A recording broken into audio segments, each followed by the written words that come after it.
Hey everyone, welcome to our YouTube Live for this week. Super glad to see everybody online, and we hope you enjoy your time with us drawing and talking. Got my buddy Eric Lake on with us. How's it going out there, bud? Good, man.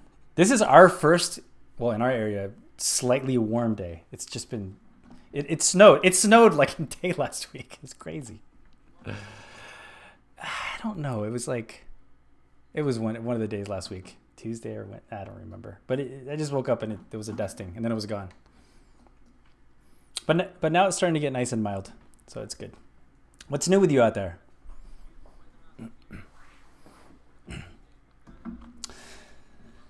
Yep. You're going to do some hand lettering. I'm going to do an exercise for people who are kind of transitioning from doing still life into a little bit of storyboarding. So we'll get into that. I also moved downstairs to the basement of our house. It's a different location now. And the reason is because I'll be doing some tutorials for Clip Studio for Celsius and for LinkedIn, both for Clip Studio, LinkedIn Learning, which is awesome. So it looks like there's getting some more interest in Clip Studio and some of the basics, some animation things, and just gives me a better recording environment down here. So I'm excited about that. Stay tuned for that.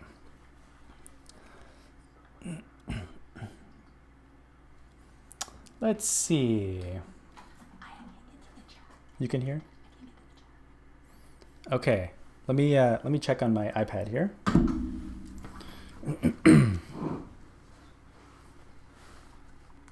gonna check on. Awesome. So it looks like there's getting some more interest in. Let's see. Studio, some of the basics. I'm waiting for you to talk on the live stream here. Just gives me a better recording environment down here. So I'm excited about that. Stay tuned for that. We got like a 30-second lag here. Oh yeah, your microphone is not showing up. Sorry guys. Let's figure out why here. And let me just do this real quick. Can you grab that? And your comments are.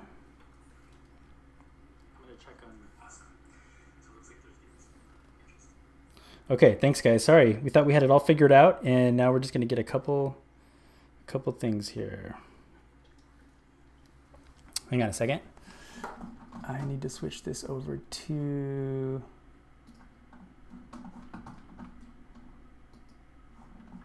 Okay, can you say something now? Okay. Sorry guys. Hang on, just give me 1 second here. Let me look at my notes. There were some little things here. Let's see. I need to give me 1 quick second. And I want to be on Zoom audio device. All right, guys, just give me 1 second here. That should be good. That should be good. And this should be on this Zoom audio device.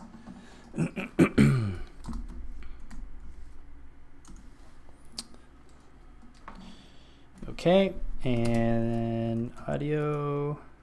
Sorry, there's like a million little switches here to get everything just right here. In the meantime, I think Eric, go ahead and let's throw your camera on you, and you're going to be doing some brushwork, right?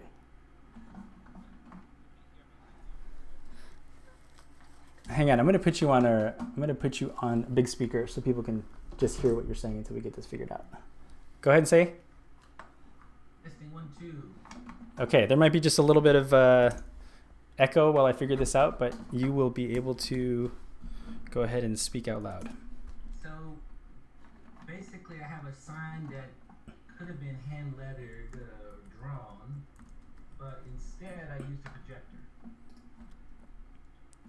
Once you can lay things out, you can start doing it the cheaper, faster, quicker way. So this was just an overhead projector. Okay. And, we're going to just demonstrate some hand lettering. Awesome. So what are you using for your materials there? This is a quill brush. You know, you think of a quill as being a pin, but it's the actual quill of a feather. And it has a red sable hair. Comes from Siberia, if you believe it. And it has a beautiful, you know, consistency for lettering.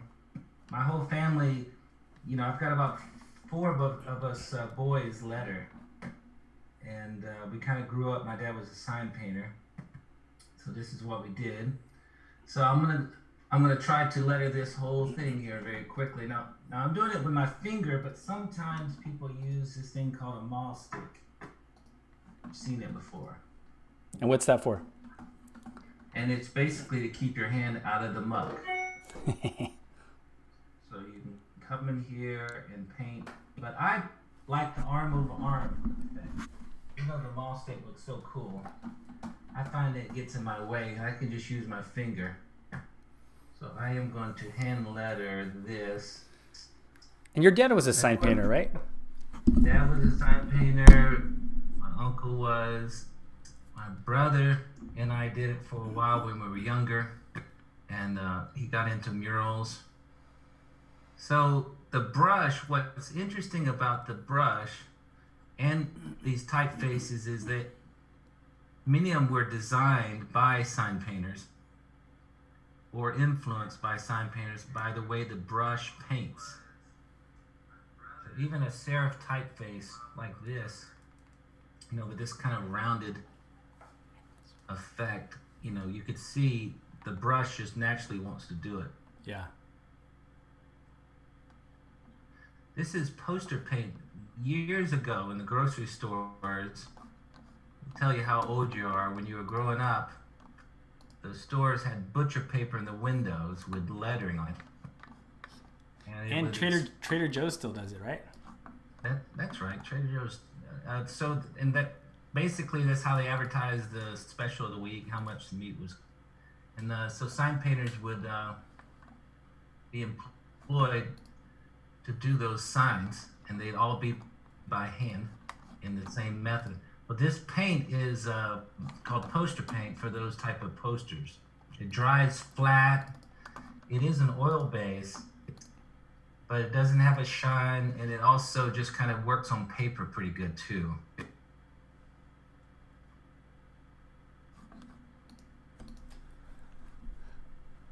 And how long did it take you to get so smooth with those corners? That was something because my older brothers all painted, and so I had the incentive to try to get better, you know. So just time. You know, your hand doesn't have to be steady. It's really your fingers. Like right now, I have a hair coming out, and so this is how I would use. I use my finger as a steadying tool the whole time. That's really cool.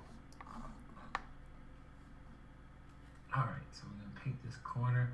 Constantly moving the brush around. This is not unlike when we're doing artwork. You want to move your brush in a variety of ways to get that interesting style. You do the same thing digitally, right? Yeah, right, exactly. Okay, I think I keep going there. I think I'm almost figured out the sound issue.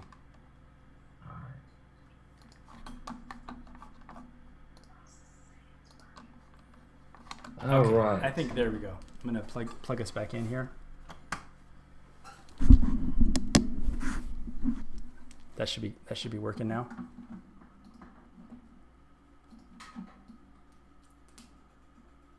Did you say what typeface this was? You know what? I have forgotten. It is a serif typeface, rounded.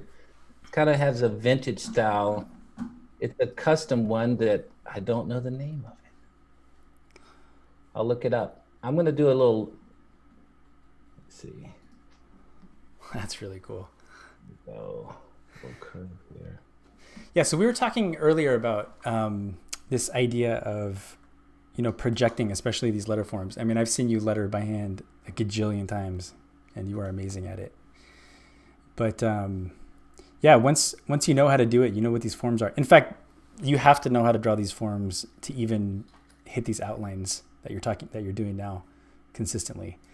But just getting right to the forms and projecting, or, you know, if you're on the computer, grabbing a screen grab and even tracing. I find that tracing fonts is such a good way to practice the consistency and quality of your line work. I had an art teacher that just really went off on tracing. And a tracing is a two-edged sword. If you kind of trace photographs from painting, you're never going to get much further if you don't learn how to circumvent tracing. And of course, Norman Rockwell used a projector, but he made sure that he adjusted it into character's face. He'd push everything. Of course, with typefaces is different. The typeface, you don't. It is what it is. You want to start creating a new logo. Yeah. And yeah, it is what it is. And all the preliminary work is where all the hard work is. This is more of the production. Yeah, I agree. And I find for illustration, tracing for me, I still do it as an exercise, you know, for forms that are complicated for me, that I just need to record in my brain, hand shapes, really tricky 3/4 shapes. Exactly. If I'm in production, you know, and I haven't done that as an exercise, I don't have any information to go on, so that I can draw them freehand. But so whenever I get stuck with forms like that, I just take a few days and I just trace photos of the thing that I'm stuck with. And I find that the next time I need to do it, there's much more information kind of latent in my brain to work off of. And then when I'm seeing the reference of it, it's much easier for me to draw it freehand and then push the shapes and things like that. So yeah, it's such a great exercise. What do you think the bad part of tracing is? I mean, there's the good and the bad. The bad part of tracing for me is that it is easy to turn off your brain, and I feel like it's easy to lose a lot of the weight of the character and some of the gesture, right? That also, the sketch has early on. And the thing about a photograph, it contains so much information and Yes. there's too much detail. And the beauty, when people are really attracted to even a photograph, it's because the photographer has done something to reduce detail, whether it's the depth of field, Yeah. or foggy morning on the coast. So sharpness is overrated. Yeah, for sure. And that's why you want to create the illustration is to maybe bring something that that's maybe not a strength of the photograph, and vice versa. I mean, some things are much better as photos. So it's just identifying why you're making the illustration. Also, I find that if I am tracing something, I have to consciously make sure, like you said, I'm not just mindlessly going to the details, that I'm putting down structure first. That's when I'm, really learning something and recording information for later. Right. But I am not too proud to admit that I have gotten stuck on illustrations and I can't get the shape out. And if I do have the right reference, I just trace it and get it out the door. And it's a great way to learn. I mean, It you is. start, you're, it's like playing another person's music. You're tracing, you're following some footsteps Yeah. of an image, and you're understanding a little bit more about how it's made up. And Yeah. And of course, it has to so be said. Like, you can't trace copyrighted things and then, resell them or publish them and things like that, for sure. But yeah, if there's a little finger or a thumb or foot shape where no one feels like it's, stealing their work or something, then. And isn't that the case too? It's like when you start making money and working in this, you have to leverage your own another hair abilities and coming out. your own abilities and creativity with just getting the work done on time. Right. As long as you're Right. working in a legal way that's not ripping off other artists. Right. Hey, that's looking good, man. That's quick. Amazing. I'm trying not to eat into your time since we had No, that, this is awesome. I love seeing it. I'll sound pop over to issue. what I'm doing in a second, but I also want to say that I feel like I'm good at draftsmanship and I'm a good artist. I cannot letter. It's such a different I skill don't set. believe that. It's true. I mean, I've attempted to letter and I've passed off things as lettering, but it is hard to do. What I think is interesting is my dad had just about the most beautiful handwriting. So there's something about uh, doing things by hand that's being lost a little bit. Yeah. Of course, there's a big resurgence of hand lettering. People like the look of something that's not perfect. Yeah. But some people feel it's a little easier to read when there's a little individual nuances. And it fades better. There's nothing like an old faded sign, as opposed to a vinyl one that's curling up and got junk around the corners. That's great. And also, you can tailor each letter to the word, right? Which you're not going to get in a pre-made font. Right. Cody Wolverton says, "Y'all make me start wanting to draw more." Good. That's what we're trying to do. Get people to draw. Great comment. That's a Southerner. That didn't come from New York. Yeah, that's right. Where's Thanks, he Cody. from? I don't know, but thanks for the comment. Okay, I'm gonna. You're still on screen here, and I'm gonna move your window over a little bit so we can see exactly where you're at in your drawing, and I'm gonna explain a little bit of what I'm gonna be doing as well. There we go. So today I'm going to do an exercise. And I find this is a great exercise. We're not necessarily trying to create the most dynamic composition at this point. It's an exercise to get your brain into the mindset of not just drawing a thing, but drawing a story on top of a thing. Okay, so I chose today a simple chair. So I'm just gonna get my perspective in place first. Every aspect to me of this type of exercise helps reinforce some kind of discipline. In this case, perspective first. People are saying that you froze and lost you. I froze what? That you froze and people lost you. It sounds like Okay. you're out. Let's see. Some people said I froze. Let me just see if the stream is going here. Okay, it's back, it looks like. All right, here we go. So I'm not sure where I froze off. But again, this exercise is about taking a simple everyday object and adding some kind of meaning to it in 3 stages. So even though I'm just drawing a simple chair, was that? What's the purpose of that, though? Restate that in case we missed it. So the purpose is to make sure that everything we draw has some kind of story, even the simple objects. That's what we like. We like stories. That's what we like, exactly. So in this case, I'm taking advantage of this simple object to make sure that my chair is in the right perspective. So nothing super mathematical here, but I'm going to be doing something that looks basically like this. And I think I'm going to have the seat like this. Here's my chair legs. I'm going to make this a little bit smaller so we can get the back on here. Again, I'm following my perspective lines back to this perceived vanishing point. All right, maybe something like that. I'm going to go ahead and grab the back and just skew it so it tips back in space. And there's going to be the basic structure for my chair. I'm going to do a little bit more to it. I think this chair in my mind is, I don't even know what it's called. What are those chairs from like the 60s that have this weave? And, you know, they always rip. They always rip after about a year. Let me look at it. It has like this kind of... Oh, rattan. A rattan, exactly. Yes. The rattan chair. Yeah. The rattan center. Yeah. All right. Let's get some nice little corners here. And I think I'm going to round this out here. This part to me is just, you know, if I'm just practicing and I just need to warm up, not warming up with something that's super complicated kind of just allows your mind to get into the zone and just explore. I really don't know what this chair, I haven't planned out what this chair looks like except for the rattan part of it. So just creating little shapes like that. I think I'm going to do metal legs. Kind of this.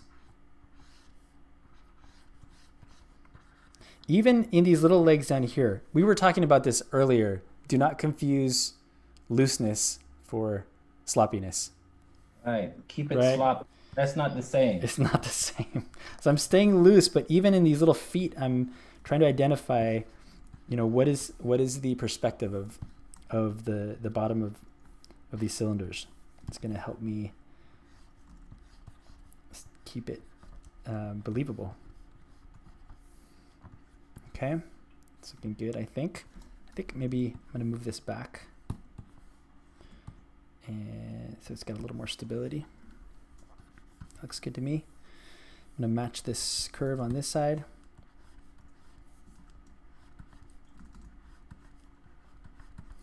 Again, I mentioned this in one of our earlier live streams. I have 2 different erasers mapped on my keyboard. One of them is a nice big soft one where I can just push back information and restate it. And another one is a hard one where I can just really quickly get rid of information when I need to. So that's good. All right, I'm going to just pull these perspective lines back in space so I can hit my other little foot back there. And it looks like I have some kind of weird tangent back there, so I'm just going to cheat it. How's my camera here, Ruben? Did I move it? It looks wrong? good. No. Wow. Yeah, that's looking awesome. That's super quick. Almost done, so I can pay attention to what you're doing here. Aaron Hardesty said the lettering is tight, Eric. Oh, you can read it. Hey, by the way, that Cody is Caleb's friend. Oh. From New Jersey. Cool. Anyway. Big shout out. Okay, so that's that. I have to somehow... I have an idea of what I want to do to this chair. So I'm going to wait on refining the rattan. But I think this back here... I should have looked at some reference for rattan chairs. It's just going to be my version of it. I guess since it has metal legs, I have to follow through with the metal back. I'm going to do it.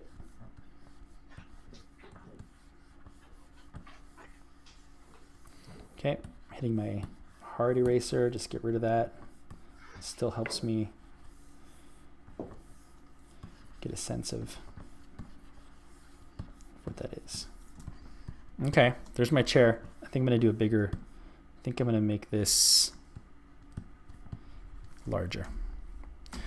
I'm only enlarging things, 110, 120%, so the perspective is holding up for the most part. If I was doing any big changes, I would have to restate that perspective. All right, there's my chair. So that's going to be stage 1. So it's basically doing a still life. Now I have to think of occurrence of an incident, something that changes the object physically in some way. Sorry, I think my camera's not quite focusing there. Sketch Therapy is asking, is that a Cintiq you're working on? It is. It's a Cintiq 22. I have always had used Cintiqs that were maybe like five generations back, and they are workhorses. They've always done well. My last one was a Cintiq 21 UX, and I got it off eBay used. This is the first new one I've bought, and only because Wacom brought the price down so drastically. And it's no frills, doesn't have buttons on the side. I talked about it a little bit on our last stream. How many inches is it? How big is it? It's 22 diagonal, but it's enough, it's enough where I can use my shoulder to draw on. I find I can do iPad work well if I need to, and I love the iPad for that. But if I'm on the iPad too often, it's just I get all these neck cramps and everything, so it's worth it. Okay, I think in here I'm going to imagine that someone stepped right through this thing, which is always what happens. It's a bad idea to use this as a stool. So I'm not going to get too detailed with this mesh. I kind of want to just keep it a little bit loose, but just give this impression of detail, because maybe something like this. And I think I want this to cave in a little bit, like shoe just went right through it. Hey, a big shout out to my buddy James Claxton. He wants to know if I'm drawing perfect circles with my brush and my teeth. With my teeth, something I did one time to show off in front of you, which I will not be doing here. So I'm finished with my lettering. I can pay attention to you. Hey, let's take a look real quick. I'm going full screen on you. All right. That is awesome. I will resist the urge to say, well, I won't. It's tight, buddy. It's great. All right. Thank you. That looks great. Appreciate it. I like. What are you gonna do with that? Just it's a great wall piece. Yeah, I don't know. You should age it. You should age it and turn it into some kind of old. Destroy it. Distress it. Distress it. Catch me up to what you're doing here. Let me. Okay, so first I did the object, just the chair. Okay. Now I have to change it in some way, like the occurrence of an incident part. So I'm imagining that someone stepped on this, and just ripped it. Right. So as I'm doing this, the second challenge is again, it's a perspective challenge to say, what is this mesh doing as it dives down and these little kind of threads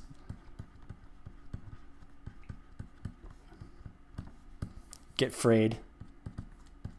So we got to start thinking, why did someone step on this? That's the third part. That's the narrative. It's a bowling ball, and it should be a hole in the floor underneath it. I like it. This is your incident. It's my incident. Open for incidents on the chat too. Somehow. Yeah, let's have somebody switch it and change it right now. So we have the bowling ball incident. Somehow in my mind, a kid tried to get cookies off the shelf or something. I think it was a meteor that went through the ceiling, and it should be through the hardwood floor. Planks of hardwood floor busted up underneath it. Okay, that's looking like something went right through it, I think. Nice. I'm going to take my soft eraser and just kill a little bit of this detail here. Now, explain to me the second one, since I wouldn't, I'm just catching up here. You got one to the left. This is the before. No, yeah. So this is before. So we're adding story to this object, right? And so now we're creating something that happened to it in a way that changes its shape. Okay. Now we just have to describe add one more narrative element to this of, what is it that happened? Open for suggestions. All right, here's one maybe. Oh.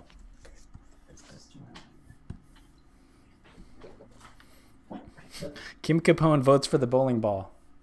I like the bowling ball. Anthony Montoya says, soon kids won't know what bowling balls are. So true. I had this idea of the cookie jar, but I don't even think people put cookies in cookie jars anymore. Sure they do. No, they don't. Do they? Well, where do they put cookies? It's just an Oreo bag. That says a lot about your cookie eating.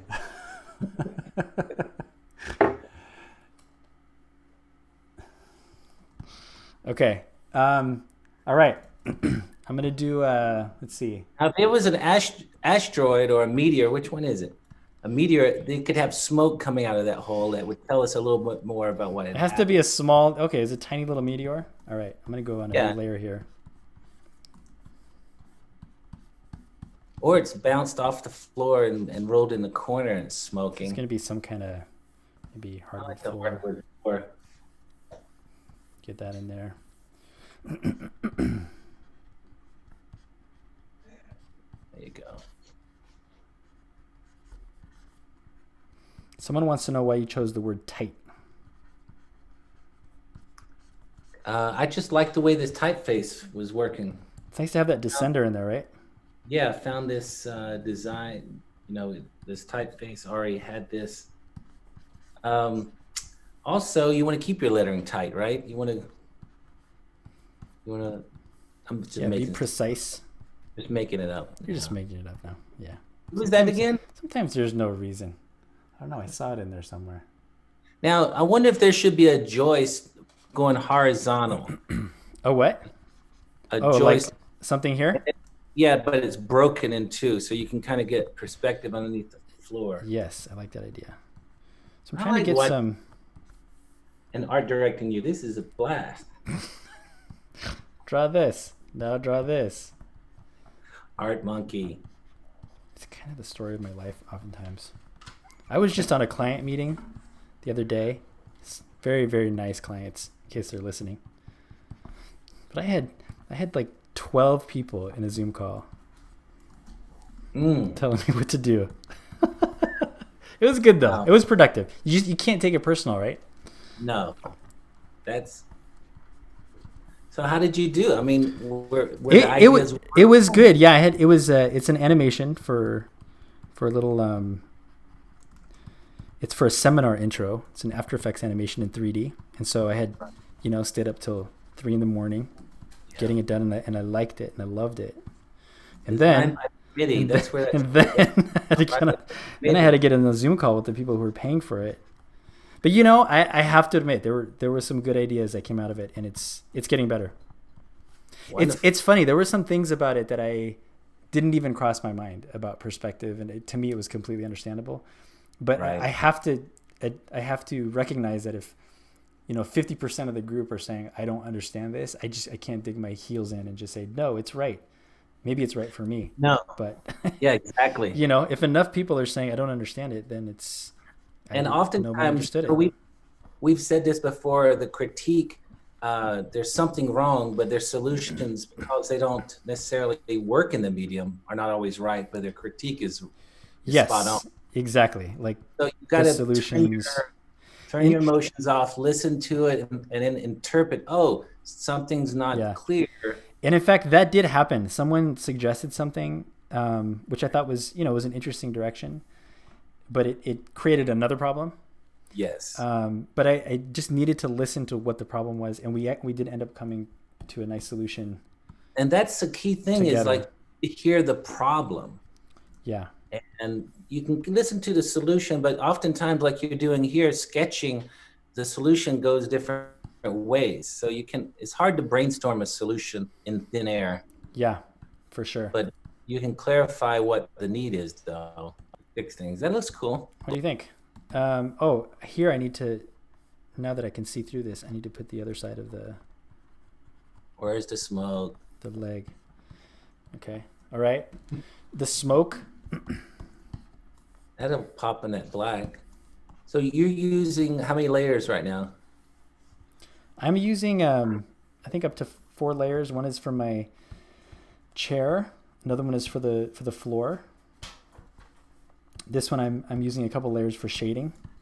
I try to use another layer when I'm not sure what the shapes are going to be. Right. And do you flatten often as you're working, or?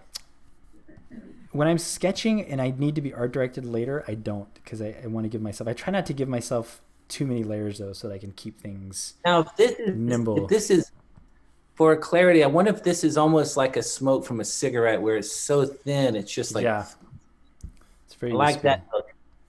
Yeah, I like that. It's like a little fizzle.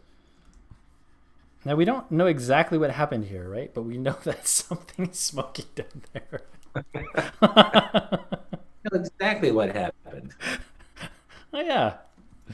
Okay. I think we did it. I mean, we can keep adding more and more here, but this is the concept, right? Is we didn't know what the story was, but it's an exercise in just seeing where something goes, starting with a still life, doing something that changes the state of it, and then drawing in, why that happened. I want you to do one more thing. What? I think if you want to add some humor to it, you should have a cat sitting on the first one. Here? No, on the very first. And then it goes away. Yeah. Oh, I see. Yes. That's for Carson. So this is turning into like a storyboard. Right. Oh, it's fun. So he's gone. I'm not a huge cat expert here. 2 straight legs. Cat. Let's go look at what cats Not look like. that. Cat. Finance.yahoo.com in the world. Careful. That's not my stocks, by the way. I don't have stocks. What?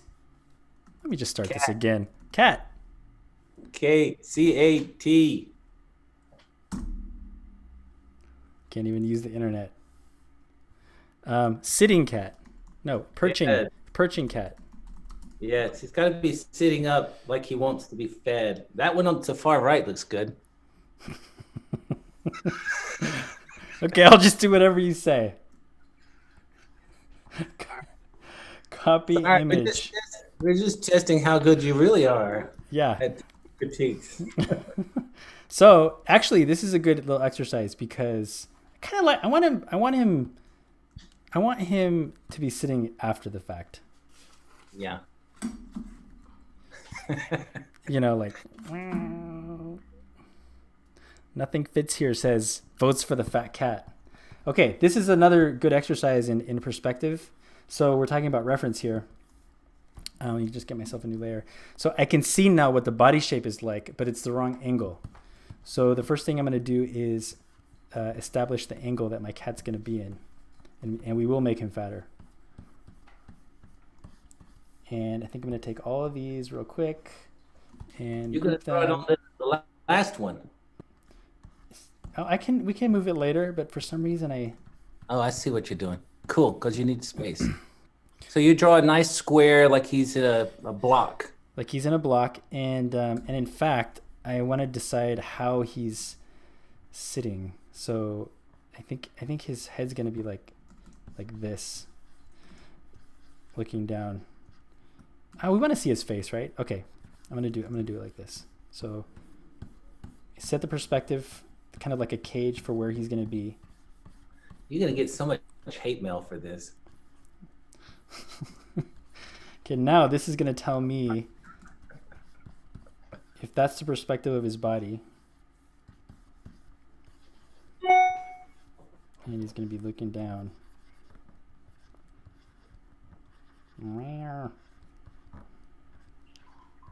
Sometimes making sounds helps me. I don't know why.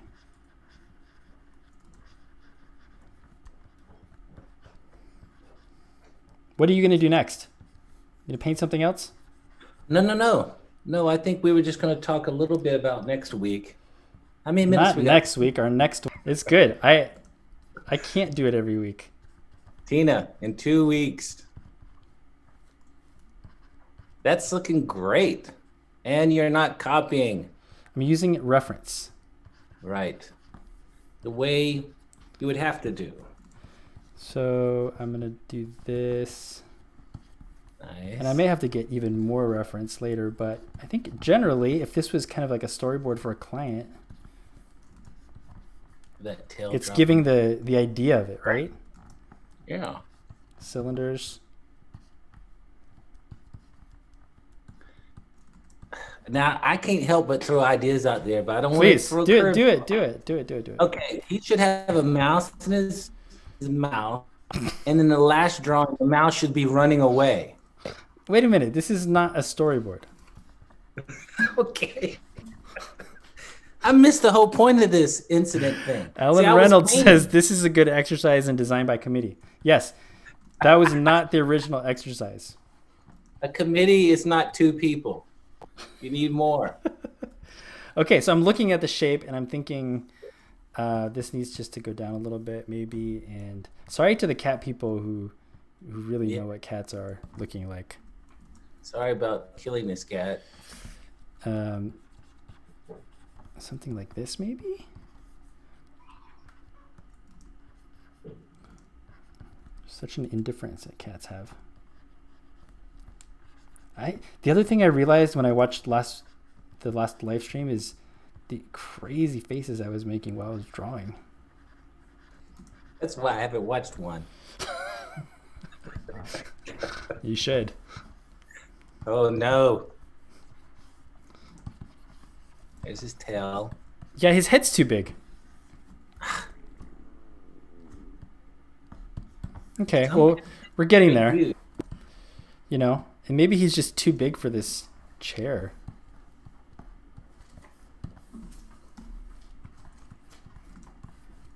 It's a Kinda feel small like his chair.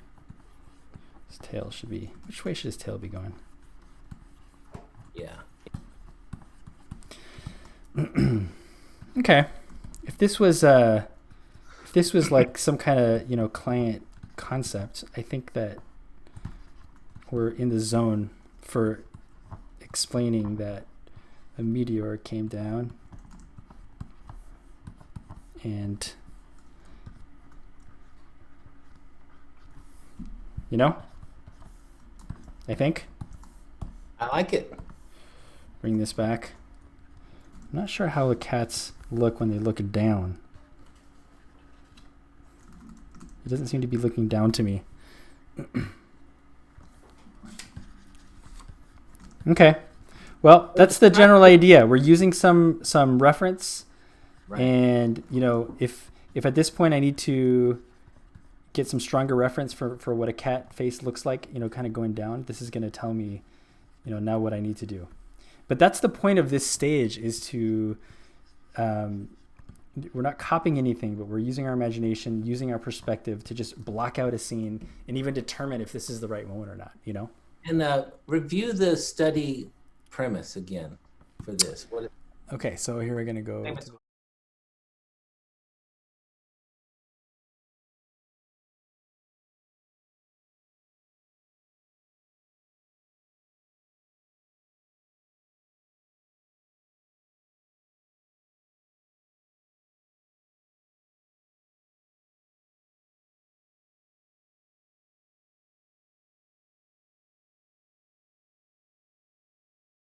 Driven. Mm-hmm.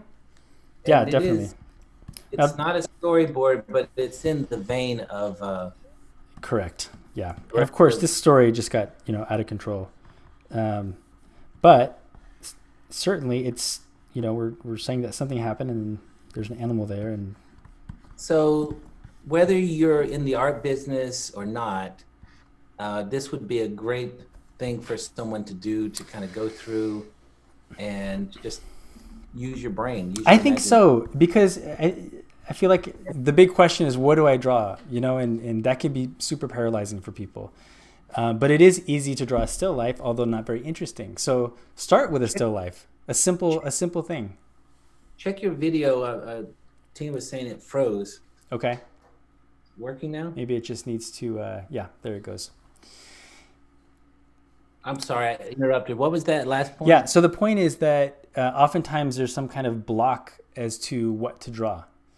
And so I think this just helps people who want to get down to doing exercises to start with a simple still life, you know? And it's that. I think also that sometimes if you want an unexpected story, that if you're brainstorming, it comes unexpectedly. Yes. You know, it's like inspiration.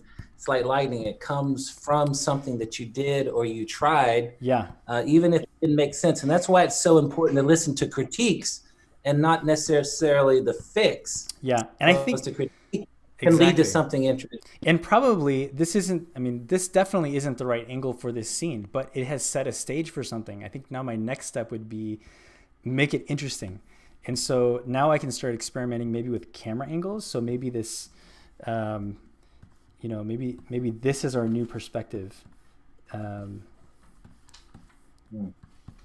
this chair is, doing something like this. And we're kind of like looking at the cat, face down, this big hole underneath the chair, or something else. I think now that we know what the shapes are, we can start playing around with. This could inspire things like seeing a doorway in the distance. Exactly. Or a kitchen with a woman fixing the cat's food. And that's where these unusual Hitchcock angles come from, just these drawings and storyboarding. Yeah. So if that was down there, we had our cat kind of looking down at it. Nice. It might have been hard to start at this angle first. For sure. And I think that's the point, is to kind of create a scene, create a little bit of a story. Maybe here where we see everything's in silhouette. You had a hard time having the cat look down, and the cat looking down here will be far more interesting because you can see his face. Yes, and maybe this tail kind of does this kind of a thing. You could also show the hole through the ceiling if you. Yeah, these angles. Yeah, true. Exactly. And now this is a great exercise in perspective, so that we can. Yeah, that would be hilarious too. Hole through the ceiling instead of through the floor. Yeah, or both. That can come through the roof. Nice. Someone asked me what's my favorite letters to design, to letter. And we're talking about storytelling. Do you agree that typefaces can tell a story? Obviously, right? Yes. So I think whatever we're working with, the typeface comes along that seems to tell the story better, whether it's soft, hard. And a lot of that has to do with maybe time period, right? Yeah, I think if we're doing something vintage, or if you're in the design world, you really shouldn't have a favorite typeface. Yeah, it's true. Is that wrong to say that? Because if I have it may be a little broad, but I agree. In other words, I think there's some typefaces I gravitate to when I just need people to read something clearly. I think they're, some are made for that. But for sure, if I'm designing some kind of storytelling thing. Yes. Like if you have a favorite, if you like serif or sans serif, but if you like one typeface, that's going to nail you down to trying to use that for something it shouldn't go with. So. Yeah. Yeah, for sure. I don't know how that ties into what you're doing, but I think it sort of does somehow. Yeah, and it's that idea of choosing an angle that's for the scene that we maybe didn't know what it was before, Hey, you were going to show a couple storyboard panels on your board there. Hey, that looks great. Cool. I enjoyed it. It's good for my brain. I mean, it's not for a job or anything, but it's going to help me the next time I need to just stretch my brain a little bit. Well, you and I are collaborating on an assignment. Yep. Where you're the boss. And I started my storyboarding last night. Yes. We can't. We haven't gotten permission to say what it is, but it's just a little advertising. But what's interesting is that I did get stuck because, after you're drawing 20, 30 storyboards, if you're not careful, you start drawing the same thing over again. So what you did, I think, is going to help me because I can play around and try to find a pathway to something unusual in the storytelling. So our challenge in this one, in this particular project, is a lot of silhouettes, right? And we're having to describe change in circumstances, and we're using silhouettes, so we don't have to imply nationality or ethnicities, right? Just circumstances. Right, it's motion graphics. So we sort of, in a motion graphics where we need this, well, I think in any type of film, we need to think about some sort of spatial relationships, which is what you're doing here. Where is the camera? And the next shot in sequence has to follow that rule of, to keeping continuity, not jumping the line. So finding these fantastic camera angles for that you don't have those limits when you're working on animatic for motion graphics. There is there's not worrying about a budget of a crane or a helicopter or a drone. So these fantastic angles, things can switch, things can be more like metaphors. Now, I usually do storyboards digitally because I like the flexibility, but you prefer to do them on pieces of paper, put them on a wall. Yes, this is the correct way to do it. Okay. I'm sorry. The reason why I like this way is that my screen's bigger. That's true. My whole wall is covered. If I pull this around, which we're not supposed to show this, the beauty of a piece of paper, of course, is that you can cover a whole wall and start moving things. And the problem with the screen, it's just too small. And so it's true. You lose a little bit of that scope. With that being said, so people don't think that I'll use computers. The next phase will be doing everything in the computer, right? And giving you graphics that can turn into final art. But I think that if you jump, for me, in storyboarding, if I jump too quickly, I find that I cut my tent pins down early. Whereas if I draw in a rough sketch, I can move things around. I mean, you can visually move it. It's also great for collaboration because people can walk up to a wall and at one glance, the whole story. Yeah, it's true. Different ways for people where all my mistakes quicker. I can see that, I have way too many wide shots, or wait, I just did that shot right over here. Yeah. So anyway, this is the way Pixar does it, but however you want to do it. But yeah, no, I agree that kind of tangible on the wall is definitely better for collaboration. So. And I want to try you suggested doing Clip Studio, which is what I'm going to try to do. I'm going to go ahead and purchase that and do the next pass digitally. Cool. Right? Yeah. Hey, we only have a few minutes left. Can you tell us a little bit about your sign painting paints that you used? Because I don't think we saw that. Yeah. Like, what's different about the sign painting paints than your normal oil painting paints? Well, first off, if you tried to paint this in acrylic, it would be badness. Acrylic is gunky. It's like glue. The paints that I'm using right here is just a poster color from one shot. They make also beautiful enamel that you can letter with. I'm using just some thinner. I've discovered this great odorless Gamsol spirits. Is that the same thing that you used for oil painting? Yeah, it's mineral spirits, but it doesn't have any smell. So like, it's amazing that awful smell of old mineral spirits. It's not here because this is odorless. So for outside, you can, outdoor stuff, you can use acrylic, but like, especially if you're working on a wall, something like that. But for trucks, for side of a camper, something, you can use enamel for pinstriping. And of course, this brush again is this is a red sable. They also have squirrel hair. You see it's kind of tied there with this little. That's great. I better wash this out before it dries. This dries dead flat, which is kind of cool. And anything else? Yeah, no. I'd love to see at some point, maybe in a future one, some pinstriping, which is one of the most challenging things I find. I want to see you do some lettering. I think one day we're gonna switch, and you're only gonna be on the computer, and I'm only gonna be using brushes. Okay, I like that, and I better start practicing now. Sounds good. All right, I'm gonna just do some toning on this thing while we finish off our hour. That's And I another. like that he's white and the background's gray. You can really see him pop, right? That's great. Yeah, but still, I'm gonna tone this. So I'm gonna put this here. I'm gonna drop that. Give myself one more folder here.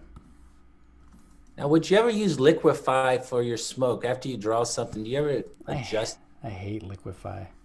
You hate liquify? Wow. No, I shouldn't say that. I do like it sometimes. I hope the liquify people aren't watching. I'm sure they're not.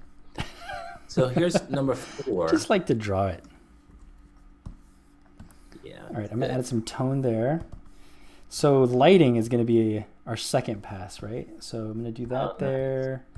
Let's see, where is my chair? Is here at the bottom. Group that there. Give myself another layer. Turn off my cat.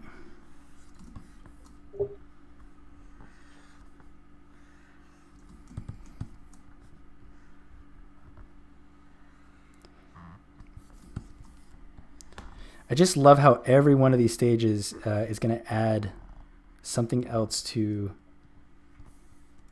you know, what just happened. For example, maybe it's not dark down there. Maybe it's really bright, or I'm kind of imagining this is a little bit backlit for some reason. Okay, I'm going to get rid of this. And now as soon as we start putting our shading in too, we're just trying to clarify everything that's happening in here. You're erasing a layer of gray right now? Yes. Or is it? Yes. Okay. And sorry, I know that it's kind of bright on the screen here. There we go. There you go. Something like this. I'm going to just darken this a little bit more, give it a silhouette, get our cat on there again, and then I'm going to add some light. So let's start doing something like, kind of want light coming through this way. Just going to paint in some of this light. This is kind of a classic interview lighting right here. Looking into the shadow. It's nice. Soften that a little bit. I kind of also want to imply that maybe, you know, the backrest is blocking some of this light. Let's get a light on that one. The back of this. It's kind of raking across here a little bit. And then we might see it kind of hitting the edges of these little rattan pieces.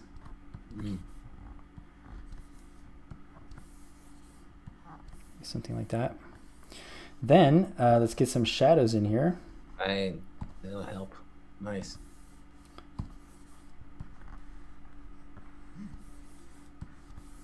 Darken that up a little bit.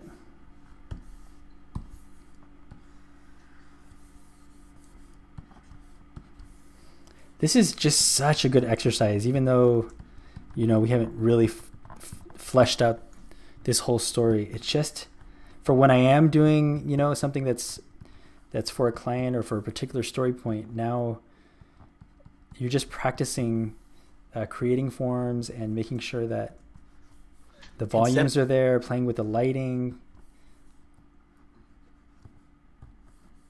Okay, I'm going to get a shadow on my cat now. Kind of want his face to be in this dark shadow. Let's go a little bit darker here.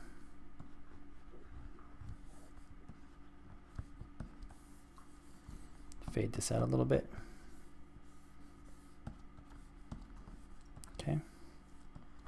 Maybe we just open up those eyes. You don't have time for a shadow on the ground, do you? We do have time. I think it'll help the whole shadow, like the dark. The whole shadow situation? Having a shadow will help the situation. Nice. I'm not quite sure what shadow is going to be cast here, but we can kind of play fast and loose a little bit. And I think that this probably just needs to hit our perspective a little more, something like that. Yeah. But that really helps. Nice. Yeah. What do you think? I like it. Very cool. So there's kind of a full process of starting with a simple still life, which is not overwhelming. You can pick anything, and I find that I shouldn't even think about what the story is before I even start it. It just comes while I'm doing that initial sketch. You're kind of creating these forms. Think of some way to affect it, wear it down, age it, destroy it. And I think these little ideas kind of just evolved. It's really fun.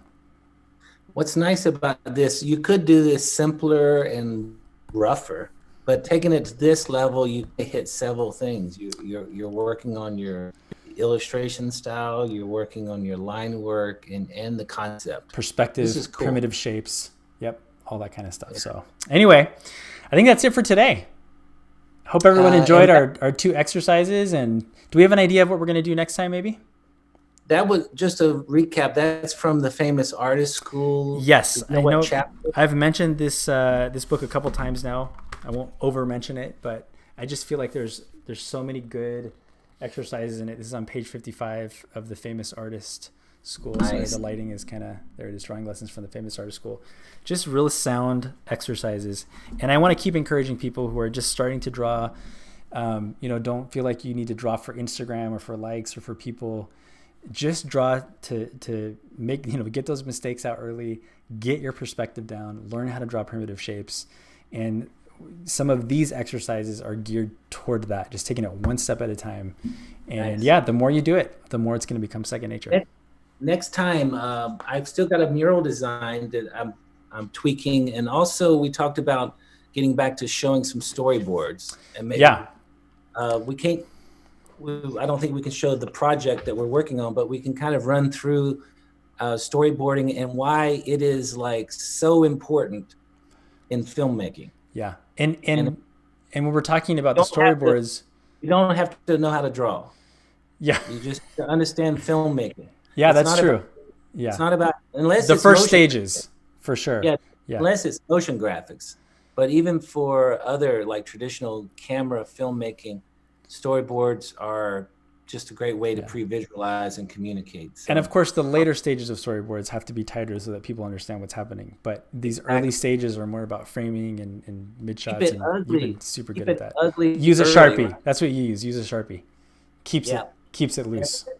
It allows you So. to redefine and throw things away. So I thought we would demonstrate that, and maybe we'll take it to a final storyboarding where it's a little cleaner. Yep. The tone. Awesome. All right, that's it for today. Hope everyone's having a good day and take some time to do some drawing over the weekend. Hope everyone's safe and healthy. And we'll see you on the next